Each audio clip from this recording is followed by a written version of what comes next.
तो नमस्कार, प्रणाम, सत श्री अकाल, आदाब। आप सभी लोगों का हमारे इस नए एपिसोड में बहुत बहुत स्वागत है। उम्मीद करते हैं पूरी फैमिली अच्छी होगी, आप अपनी फैमिली का अच्छी तरह से ख्याल रख रहे होंगे।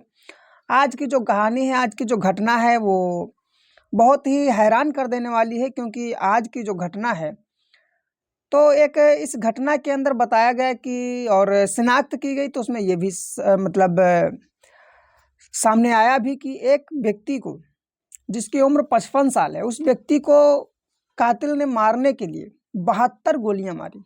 आखिर ऐसा भी क्या हो सकता है कि मारने के लिए तो आदमी 1 या 2 गोलियों में मर सकता है, लेकिन 72 गोलियां मारना किस हिसाब से, और कौन सी दुश्मनी होगी, और कौन से ये कातिल होंगे जिन लोगों ने 72 गोलियों का जो है इस्तेमाल किया एक आदमी को मारने के लिए।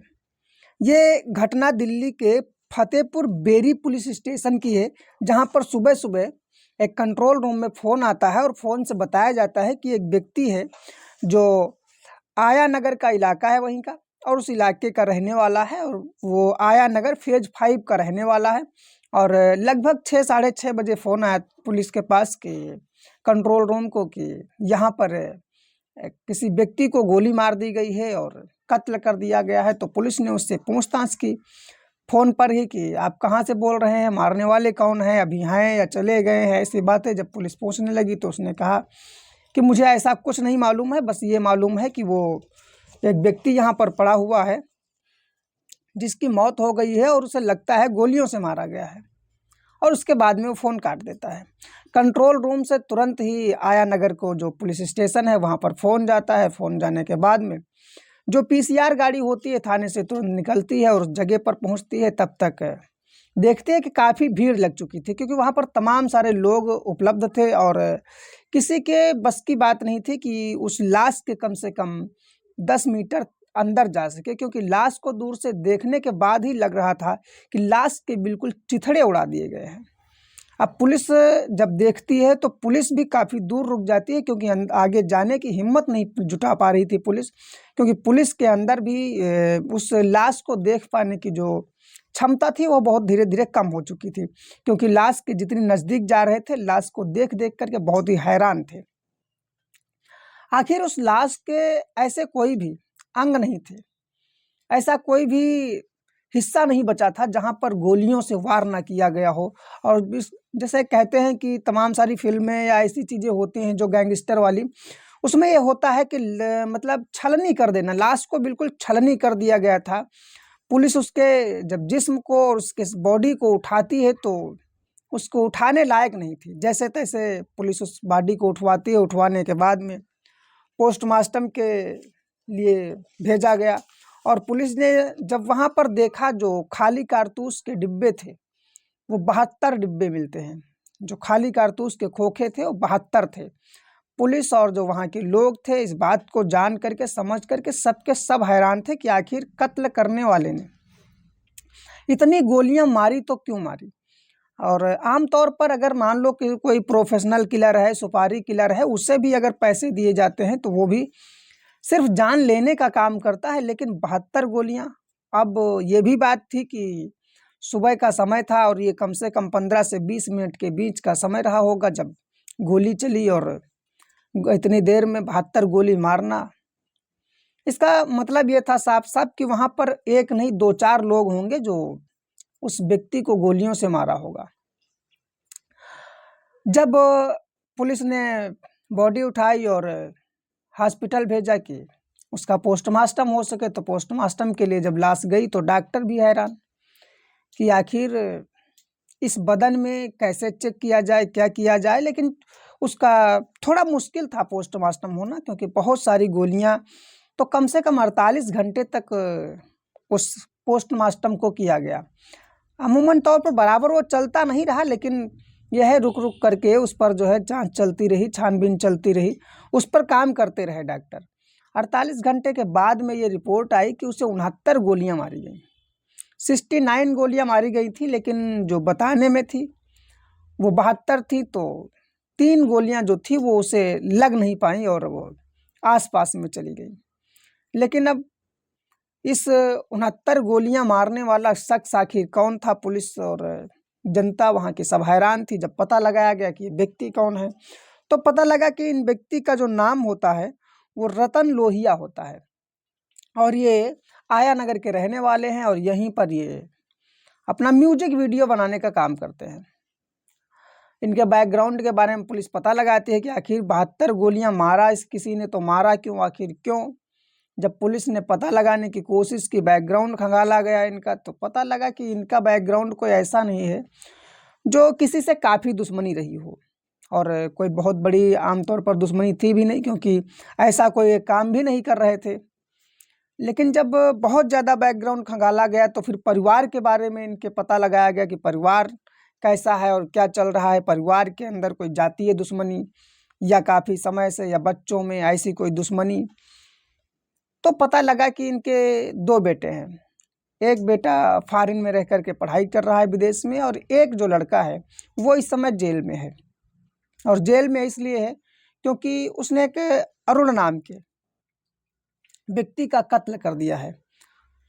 अब जो दीपक है जो अरुण नाम के व्यक्ति को कत्ल किया है तो पुलिस अब उसे भी समझने की कोशिश करती है कि आखिर क्यों कत्ल किया था।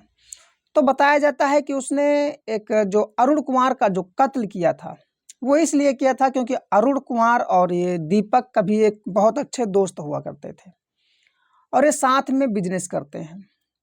अब बिजनेस में नफ़ा नुकसान जो भी घाटा नाफा हुआ होगा उसमें यह था कि अब जब मुनाफा नहीं होता है, नुकसान होता है, तो एक दूसरे पर चोरी का इल्ज़ाम, फ्रॉड का इल्ज़ाम।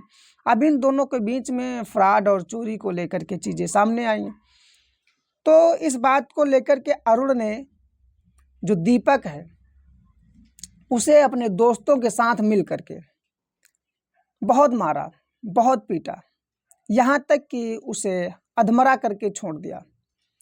लेकिन जैसे तैसे दीपक वहाँ से अपनी जान बचा कर भाग गया, वरना उसे अरुण कुमार उसी दिन मार देता।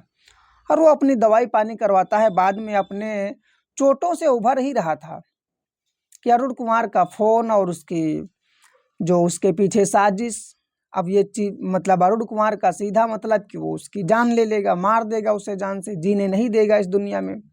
दीपक इन सब चीज़ों से घबरा गया और घबराने के बाद में दीपक ने फैसला लिया कि अगर हम नहीं मारेंगे इसे तो फिर ये हमें मार देगा। फिर दीपक ने इसका एक रोज़ कत्ल कर दिया और कत्ल करने के बाद में इसी मई 2025 में कत्ल किया गया, जो दीपक के द्वारा अरुण कुमार का कत्ल हुआ। अब ये था कि जब दीपक कुमार के द्वारा अरुण कुमार का कत्ल हो गया तो बाद में सहज ही अंदाज़ा लोग लगाने लगे, पुलिस को भी यही लग रहा है कि कोई ना कोई अरुण के घर वाला या परिवार वाला या कोई ऐसा व्यक्ति है जो रतन लोहिया को मारा। लेकिन मारा तो इसलिए मारा, तो इतनी गोलियां 72 गोलियां मारी क्यों, फिर मारने वाले कौन लोग थे। अब पुलिस इन सब के बैकग्राउंड खंगालना शुरू करती है। जो अरुण कुमार जो मरने वाला है, जिसके कत्ल में दीपक जेल में है, अब अरुण कुमार तो है नहीं, तो उसका बदला लेने वाला कौन है। तो पुलिस इस पर छानबीन करती है और पता लगाती है, तो पता लगता है कि कोई एक रिश्तेदार है जो इसमें इन्वॉल्व है और उसने मारा होगा। और ये लगभग 6 बज कर के सुबह 20 मिनट 25 मिनट का समय रहा होगा और 30 नवंबर का समय था।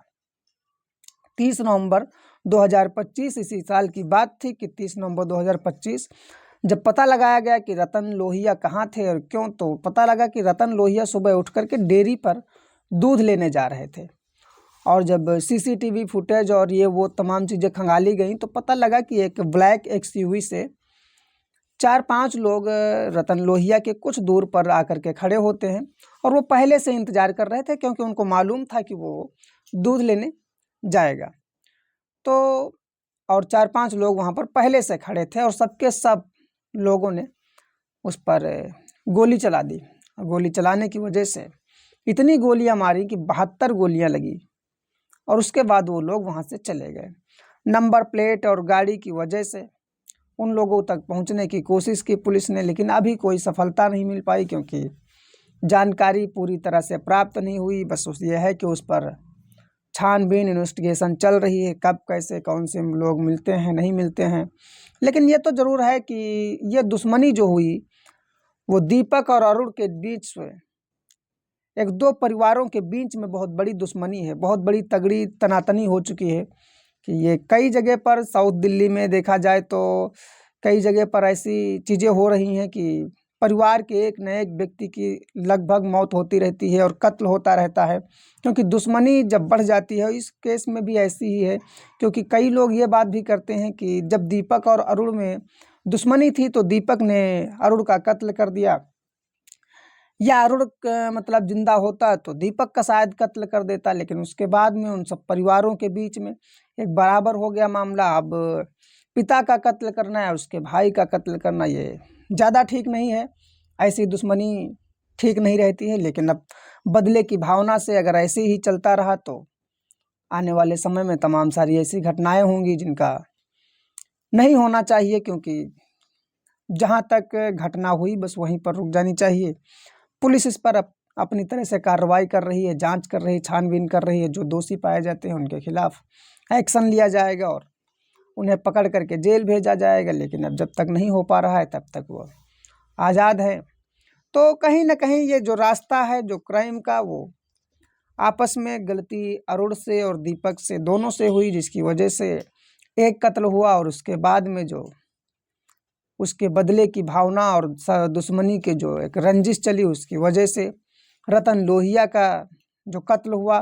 तो अभी पुलिस यही मान के चल रही है कि शायद जो अरुण कुमार है जिसकी हत्या हुई थी दीपक के हाथों, शायद उसी के जो जानने वाले हैं, रिश्तेदार हैं, वही कोई कत्ल किए हैं। लेकिन अभी इस पर छानबीन चल रही है, आगे कैसे क्या होता है ये बाद में खुलासा होगा।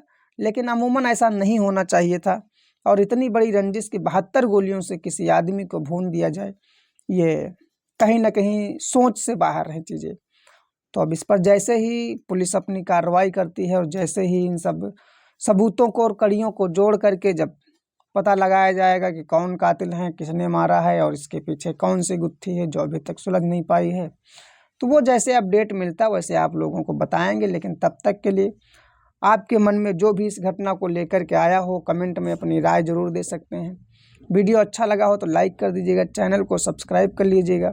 आपको इसी प्रकार के एपिसोड कल रात 9 बजे आपको मिलेंगे, और लगभग ऐसी घटनाएं सुनने के लिए हमारे चैनल को सब्सक्राइब कर लीजिए। मिलते हैं कल रात 9 बजे किसी नए एपिसोड में। तब तक के लिए नमस्कार, धन्यवाद, जय।